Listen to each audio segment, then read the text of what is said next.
As you know, every Sunday night in our Swamp Watch segment, we expose the corruption and shady dealings of our ruling elite, and we don't care who we offend in the process. We've taken on powerful Republicans like Chuck Grassley and John Barroso.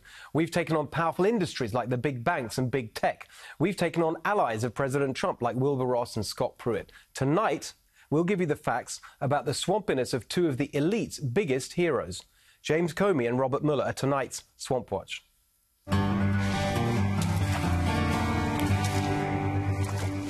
The establishment described James Comey as a straight shooter, Robert Mueller as a decorated war hero. Mueller and Comey are model public servants, we're told. Well, yes, they are in one sense, the model being work in public service, then sell your insider expertise and connections to the highest bidder so you can enrich yourself and give an inside track to big business. It's called the swamp. And thanks to detailed research from the Government Accountability Institute in their new book, Compromised: How Money and Politics Drive FBI Corruption, we now have evidence of how both Comey and Mueller made millions off the surveillance state that they themselves promoted. After working as a partner for the law and lobbying firm McGuire Woods, James Comey joined the U.S. Attorney's Office in 1996 before being appointed Deputy Attorney General of the Department of Justice by George W. Bush in 2003. In this role, Comey repeatedly advocated for ever-increasing government surveillance, for example, by supporting the expansion of the Foreign Intelligence Surveillance Act, or FISA, in 2003. In 2005, Comey jumped ship to the private sector. And guess where this champion for spending billions of dollars of your money on government surveillance ended up? Only at one of the biggest recipients of those billions, Lockheed Martin, one of the world's top government surveillance contractors and a linchpin of our corrupt military-industrial complex. By the way, Comey wasn't in some minor advisory role. He was Lockheed Martin's general counsel, its top lawyer, and a senior vice president. Robert Mueller, meanwhile, had risen to the top job at the FBI. Comey and Mueller were extremely close friends. They were both mentored by Eric Holder in the 1990s when Holder was working in the Clinton administration's Justice Department, and Mueller and Comey were junior prosecutors in Washington, D.C. and Richmond, Virginia. They worked side by side in the early 2000s on an investigation into the Khobar Tower bombers, and both attending a large number of top-secret threat briefings together.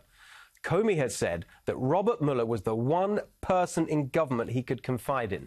They've often been described as brothers in arms. How convenient for Lockheed Martin, then, that just at the moment when it hired the former Deputy Attorney General James Comey, a post which, of course, includes supervision of the FBI, James Comey's brother in arms, Robert Mueller, happens to be the FBI director. What an incredible coincidence that shortly afterwards, the FBI gave Lockheed Martin a $300 million deal to develop a program called Sentinel.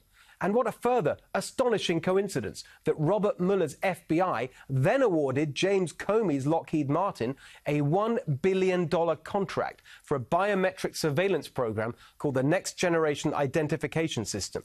Lockheed Martin, as you'd expect, were extremely grateful to James Comey for presiding over these incredible and highly lucrative coincidences. According to documents filed with Congress, when Comey joined the Department of Justice in 2003, he was worth just over $200,000. By his last year at Lockheed Martin, he was earning more than $6 million. Oh, lordy, as you know who might say. But wait, there's more. Valiant public servant that he is, James Comey wasn't going to spend the rest of his career at giant defense and surveillance contractor Lockheed Martin. Oh, lordy, no. In 2009, he left Lockheed Martin, one of the largest defense and surveillance contractors in the world, to work as legal counsel for Bridgewater Associates, one of the largest hedge funds in the world. According to a financial disclosure form from 2013, Bridgewater also paid Comey over $6 million, not to mention an extra $500,000 for unused vacation. Who gets $500,000 for unused vacation? A former high-level government official cashing in on his public service. That's who.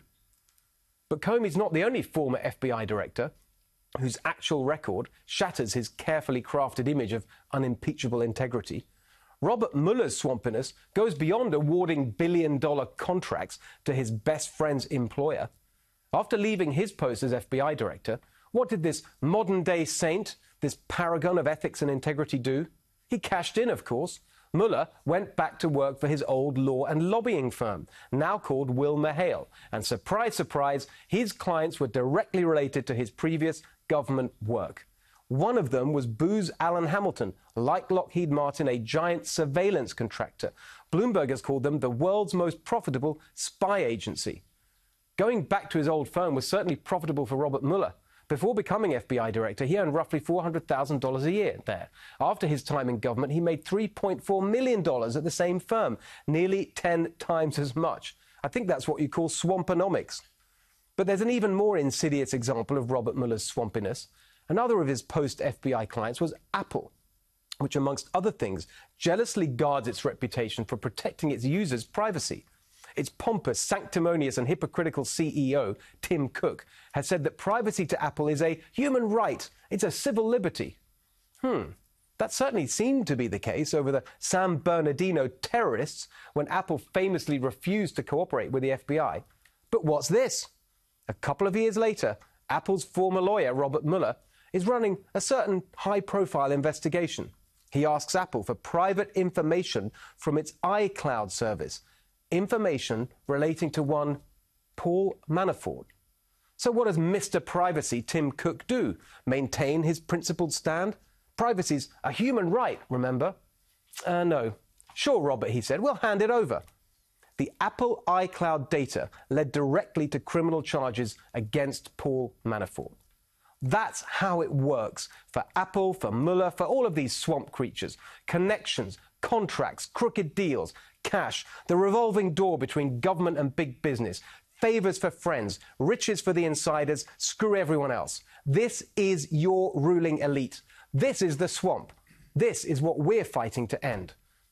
James Comey and Robert Mueller may not be any worse than all the other swamp creatures in Washington, D.C., but please, let's not pretend they're any better. Tell me what you think at NextRev FNC and at Steve Hilton X.